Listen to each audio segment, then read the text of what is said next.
பானை அடிப்பார் என்று நாம் நினைத்துக் கொண்டிருக்கின்றோம். நல்லா கரகோசம் எடுங்க, கை தட்டுங்க, எல்லாம் கை தட்டுங்க. பவுன் அவர்கள் இப்பொழுது அடிப்பார் என்று நாம் எதிர்பார்த்துக் கொண்டிருக்கின்றோம். கை தட்டுங்க, எல்லாம் பாருங்க, கை தட்டுங்க, கை தட்டுங்க, கை தட்டுங்க, கை தட்டுங்க, கை தட்டுங்க, ஜோரா கை தட்டுங்க.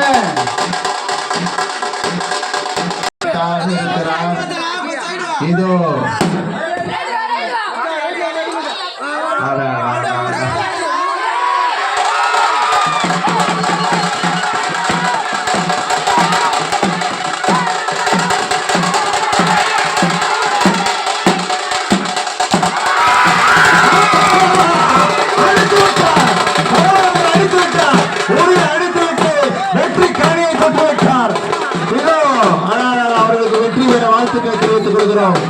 அருமையாக, மிக சிறப்பாக, அருமையாக அடித்தார் பவுலர்களுக்கு நண்பர்கள் அவர்கள்